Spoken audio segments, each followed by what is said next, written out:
Hong Kong Chief Executive John Lee has concluded his three-nation ASEAN tour, which has focused mostly on promoting trade and getting regional support for the city to join RCEP.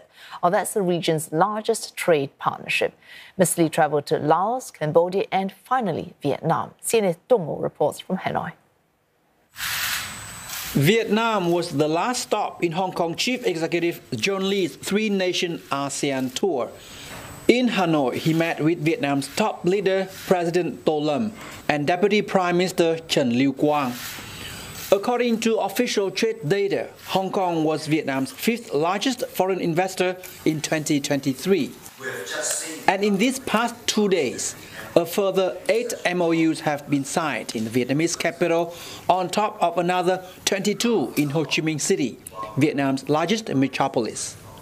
Vietnam have close to 100 million people, and these are very young population. And I think for Hong Kong, we can tap into the market, we can work together, and also, for the Hong Kong business community to move some of the supply chain or the manufacturing or, some of the business activities to Vietnam.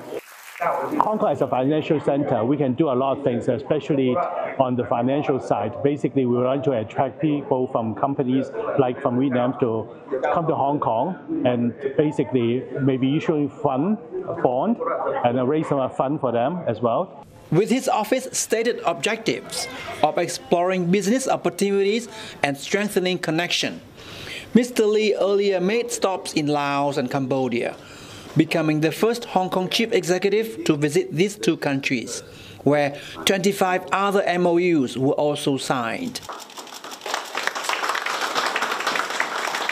Ahead of his tour, the Hong Kong government had pointed out that ASEAN is the territory's second largest trading partner after mainland China.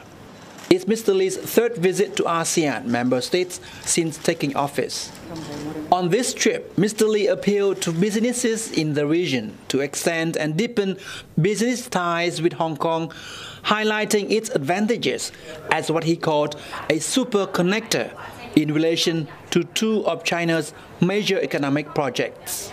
I think the Belt and Road Initiative and the Guangdong, Hong Kong, Macau Greater Bay Area present tremendous business and investment opportunities. Hong Kong plays strategic roles in these two big projects. We are a super connector and a super value adder under these initiatives. And this is because of, first of all, our strategic location, our well-established financial infrastructure, profound expertise in trade and investment, and world-class professional services. With our unique advantage under the one country, two systems, Hong Kong is an ideal gateway. Throughout this trip, Mr. Lee also sent another clear message: Hong Kong's interest to join the Regional Comprehensive Economic Partnership. RCEP is the world's largest free trade agreement. ASEAN members countries as well as China, Japan, Korea, Australia and New Zealand are all a part of it. And Mr. Lee has sought support from Laos, Cambodia and Vietnam in Hong Kong's early accession to the Trade Pact, whose participating economies make up 30% of global GDP and a quarter of world exports. Tung Ngo, CNA,